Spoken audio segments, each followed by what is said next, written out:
Acho curioso agora, inclusive você comentou das escolas, e cada vez mais também a gente debate sobre suicídio, enfim, dentro das escolas, né, jovens dentro das escolas. E, enfim, claro que é um debate super complexo, né, mas eu queria te perguntar qual é a sua opinião, né, com relação a essas taxas de suicídio em ambientes altamente competitivos, né, seja em escolas bastante voltadas para o vestibular, ou que tem um nível de exigência, de rigor extremamente elevado, né? Eu queria saber se aí dentro da área da pesquisa se existe já alguma correlação entre isso, né, no âmbito escolar, esse excesso de competitividade e respostas diversas entre no bem-estar psicológico dos alunos. É, ah, como eu falei, né? A minha pesquisa tenta achar um meio termo entre a perspectiva de que é só transtorno psicológico ou que é só fator social.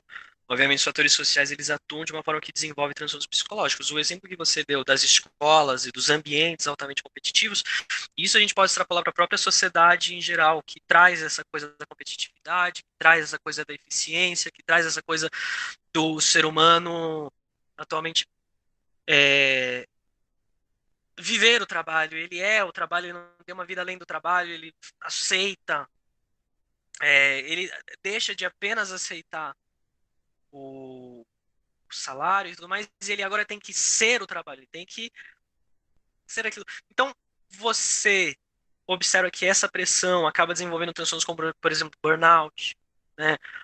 Depressão, são coisas que todas elas podem evoluir para o comportamento suicida entre jovens, como eu falei, jovens, o suicídio entre jovens é o terceiro maior causa de morte, né?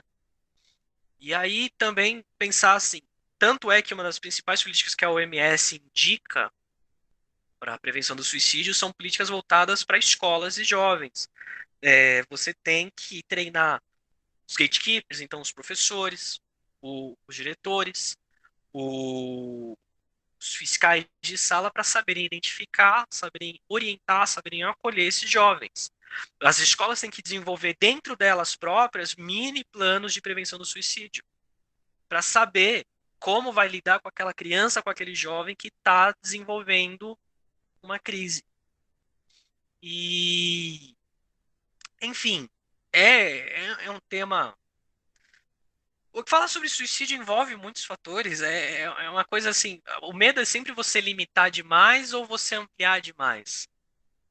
Mas é um tema difícil. Obviamente, acredito eu que a nossa atual situação de sociedade, para não entrar num papo marxista, obviamente, mas a nossa atual situação de exploração do capitalismo tardio e tudo mais, com certeza influencia. Tem um livro muito bom que é A Sociedade do Cansaço. Ele fala justamente sobre isso, sobre como a nossa sociedade atual exige cada vez mais dos indivíduos e eles acabam desenvolvendo novos transtornos. O livro tem um erro porque ele fala que a gente saiu da era das doenças virais, né? E, e não, como o Covid acabou mostrando, não saímos. Ele defende que agora a gente está numa nova era de doenças ligadas ao psicológico. Mas mesmo assim, não deixa de ser uma interpretação interessante. Não faz uma análise marxista, claro, mas associa com certeza essa necessidade de cada vez o indivíduo se entregar mais ao próprio trabalho relacionado ao desenvolvimento de transtornos psicológicos. Só para ainda sobre esse ponto, a grande verdade é que eu não fiz a pergunta completa, né? Eu estava lendo aqui, tem um artigo na verdade sobre justiça na escola, do François Dubé, de 2003, em que ele traz, né, uma das injustiças da escola exatamente como a gente trata aqueles que não se adequam a ela, né? Ele vai trazer esse problema, na verdade, né, de como a gente cuida dessas pessoas, né, exatamente relacionado ao senso de justiça meritocrática, né, de atribuir mérito, estimular a competição, né, de estar sempre mais e acima dos outros, né, e nesse processo você acaba, enfim, prejudicando quem não está nessa competição pelos motivos mais diversos que sejam, né. Ele traz aqui, né, uma escola justa preservaria melhor a dignidade e a autoestima dos que não fossem tão bem-sucedidos como se esperava. Simples assim. Para mim, isso está diretamente relacionado com isso que você trouxe agora, né? De perspectivas mais amplas, de estruturas capitalistas que a gente sabe que estão, sim, interferindo, né? O sucateamento das escolas com o avanço das políticas neoliberais, enfim, papo Não, que se estende. isso com certeza.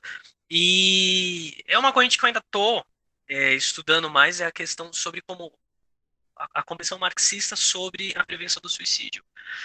É, uma das principais críticas entre os marxistas sobre a prevenção do suicídio atualmente é que ela trata, primeiro, que se individualiza o sofrimento da pessoa, se trata realmente como um fracasso no sistema meritocrático, né? Você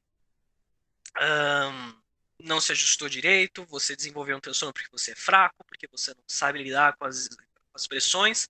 E aí eles criticam justamente que essas políticas que são defendidas pelo OMS acabam sendo limitadas porque a pessoa vai, por exemplo, ter dificuldade de acesso a métodos letais, vai ter ajuda psicológica, vai ser medicalizada, mas ao mesmo tempo ela vai voltar para aquela estrutura.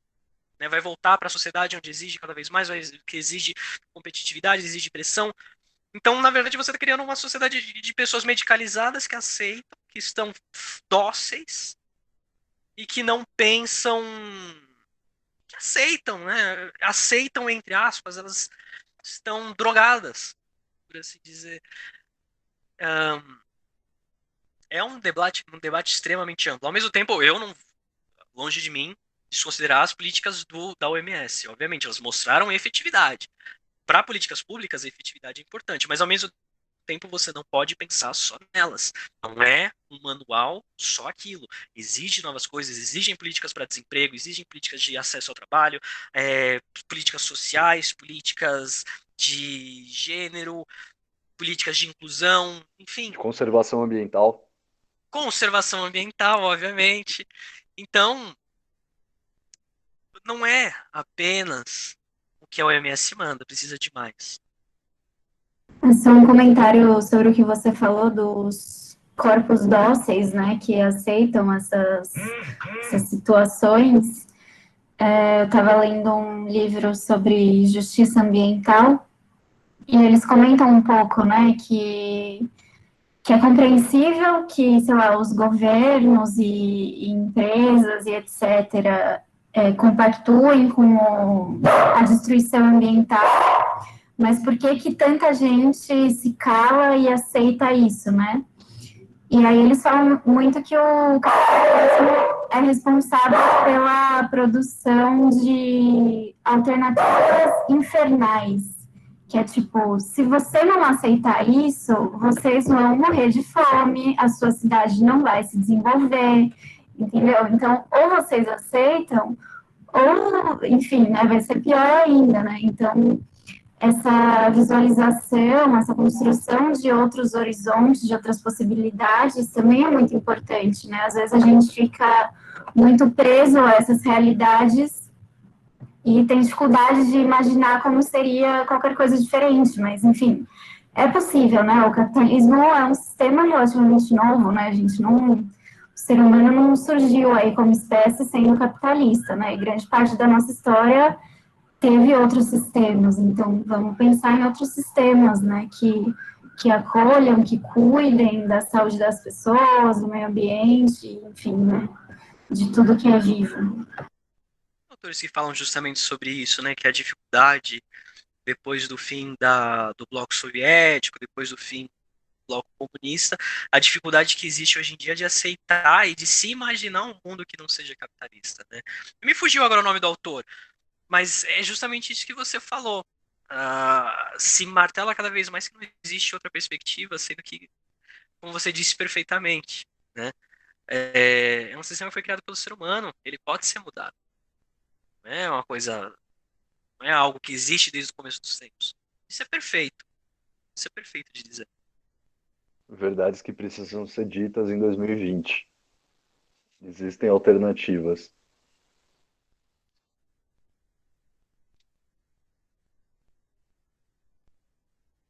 Eu acho que eu tinha para falar. É isso. Se vocês quiserem, eu posso fazer uma última citação, né? Justamente como vocês abriram espaço para mim falar sobre a minha pesquisa e sobre o suicídio em geral. É uma citação que eu gosto também do Neuri José Botega, que ele fala. E a citação é a seguinte, né?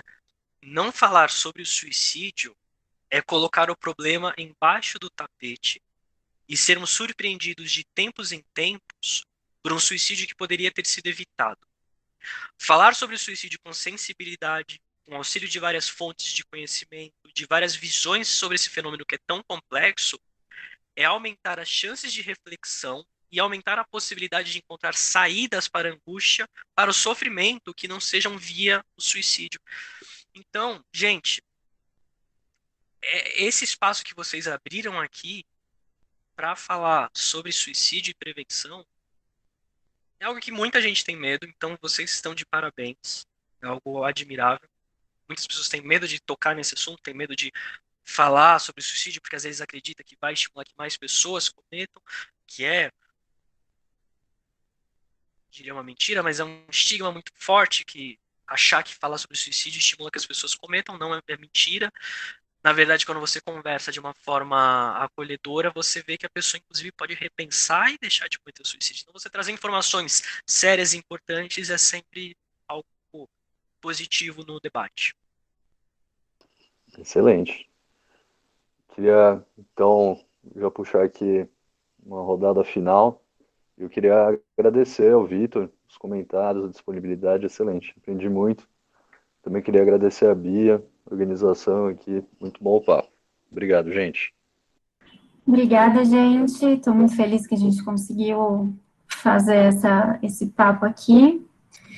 E aí, se continuem acompanhando aí as nossas redes, a gente está sempre produzindo conteúdos novos.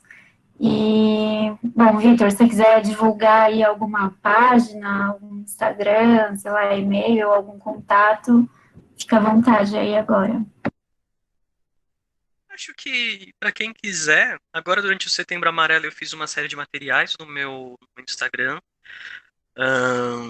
Meu Instagram é iamnumber7. É um trocadilho com o meu sobrenome, com o número 7. Mas vai bagunçar, é mais fácil eu passar para vocês por escrito e aí vocês divulgam, porque é aquele sobrenome com 2 T's e I e vira bagunça. Mas lá vai ter um material que eu preparei, não só sobre a minha pesquisa, mas também sobre como identificar, como apoiar, como ajudar alguém sob risco de suicídio, certo? E, enfim, sempre outra coisa também que é sempre bom falar quando a gente fala sobre suicídio é os canais de ajuda, né?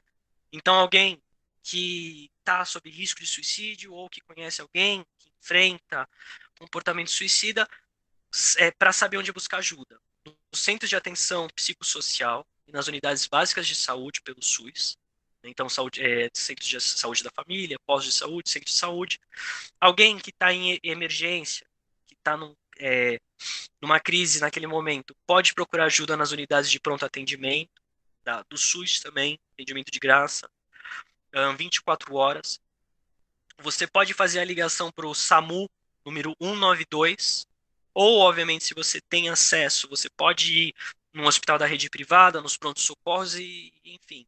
E se você enfrenta ou precisa de alguma indicação, de um apoio, amigos e familiares podem ligar para conseguir informações. Uma alternativa é ligar para o Centro de Valorização da Vida, que é uma ligação gratuita, número 188. Então, sempre é importante divulgar esses dados quando se fala sobre suicídio.